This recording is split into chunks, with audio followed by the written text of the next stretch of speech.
Brian Clough died at the age of 69 in the autumn of 2004, the world of football lost one of its greatest ever managers. His contribution to the game was most aptly summed up in his own words when, asked about his success, he replied, "I wouldn't say I was the best manager in the business, but I was in the top one." Football paid its respects to Cloughie at a memorial service staged at Pride Park Stadium, home of Derby County Football Club. The great and the good were there, together with former players who had enjoyed League Championship and European Cup success under the great man. But also attending the service were thousands of ordinary people whose lives were in some way touched by Brian Clough. He was especially loved in Derby, the city he had called home for more than half his life.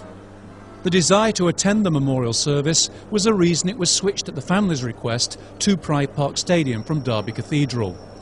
In the week of his death, Derby County and Nottingham Forest had staged their own individual matchday tributes at Pride Park Stadium and the City Ground to their greatest ever manager.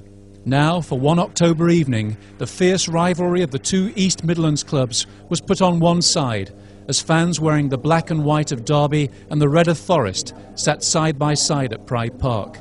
Only one man was capable of making Rams and Reds unite, and that was Brian Clough. This is the story of a football legend's impact on the people of Derby and its football club in particular, a club he charmed, cajoled and captivated as he transformed the Rams from second division oblivion to league champions in 6 short years. In his early days in Middlesbrough, the 6th of 8 children, there was no hint of the legendary status Brian Clough was to achieve. He failed the 11+ exam and left school at 15 for a job as a local clerk. A year later he signed for Middlesbrough Football Club, making his mark as a goal-scoring centre-forward, with 204 goals in 222 appearances. Middlesbrough was also where he met his future wife, Barbara. We used to walk through Albert Park, and there was the Ria's Cafe at the corner of Ayrsham Street, where we used to go for a milkshake after training, or an ice cream, or whatever we could afford. But mainly we just used to sit there, because we had nought. And I met Barbara in Ria's Cafe, and it was the best thing I ever did in my life. Brian won 2 England caps in 1959, but even in those early days, his confident attitude did little to endear him to the Football Association. He later admitted that on occasions he had been big-headed, because most people were when they were in the limelight, but added, "I call myself big-head just to remind myself not to be." He moved to Sunderland, netting 63 goals in 74 appearances for the Black Cats.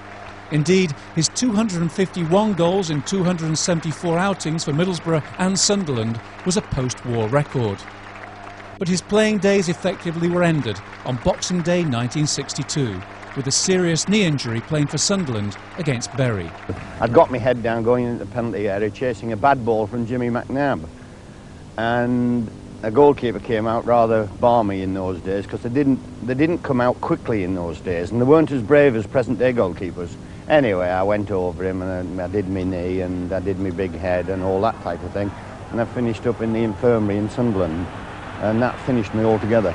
Initially a youth team coach at Sunderland, in 1965 Brian became the youngest manager in the Football League at the age of 29, when he joined 4th Division Hartlepool United, teaming up with Peter Taylor, a former playing colleague at Middlesbrough.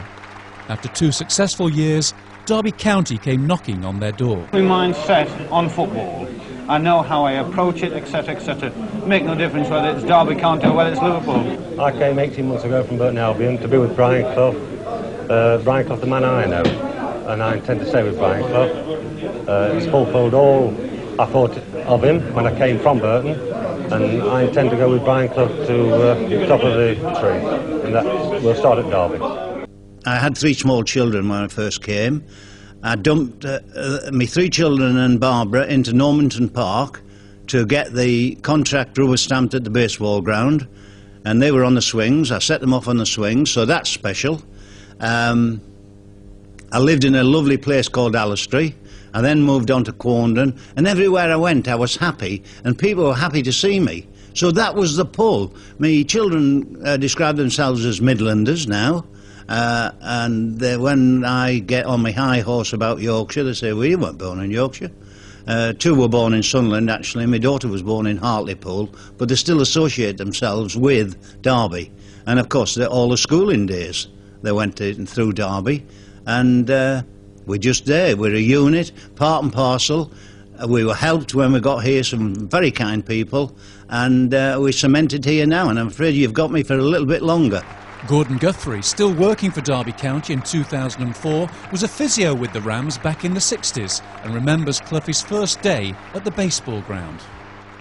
Well, like every boss, he said he wanted the team in the dressing room to speak to, and they was all assembled, and of course he said, I'll be down in 5 minutes, which meant a lot longer, which we didn't know about, but of course he came down eventually.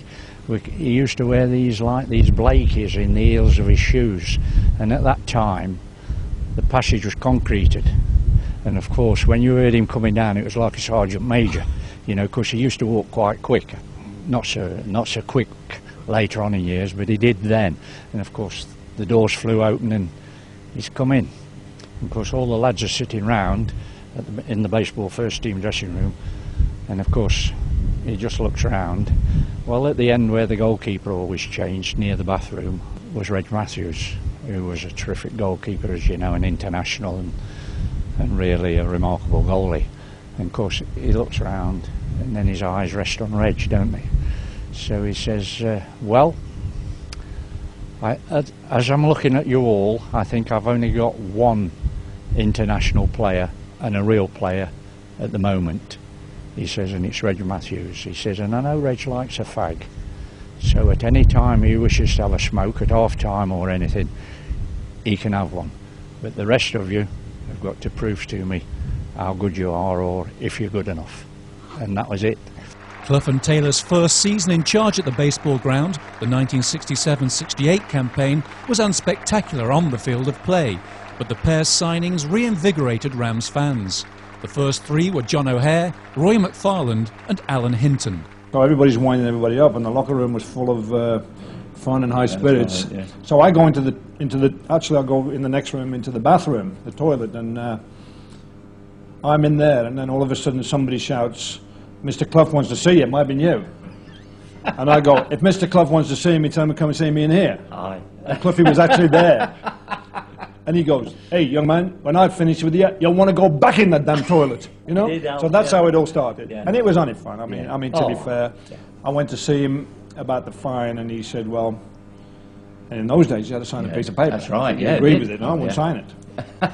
And we worked it out, but I mean, he played a lot of games, mind games. He was miles ahead of everybody. I had no aspirations in the sense of leaving Tranmere. It was on my doorstep. I'm a Liverpool guy, a Liverpool boy. The team that I wanted to play for was Liverpool. Shankly's team, that was the team I followed as a kid. I was in the Cup, like a lot of other Liverpool supporters, and that was the team I always wanted to play for. I was told afterwards that Shanks had come in and was disappointed the fact I'd been sold, but that never happened. And the one thing about, like I said, about life, never look back, because I had a great time here. Somebody once accused me of producing sides that were frightened all the time. And Cloughie gets away with it because they're frightened of him. What a load of bull. What a load of bull. In life, you cannot, irrespective of what job you do and what career you're pursuing, do it to the best of your ability if you're frightened. Now, if you think about it, if I was sending a side out at 5 to 3 on a Saturday, like that, frightened, nerves, arms tensed, nerves jangling, what kind of preparation was that? That was absolutely rubbish. When we went out with a side with one thing in the mind. Well, two actually. One was winning, and one was I used to have a save. To get 3 points, I'd shoot my grandmother. And I used to say that. And it was a good job she was dead. Because I would have shot her.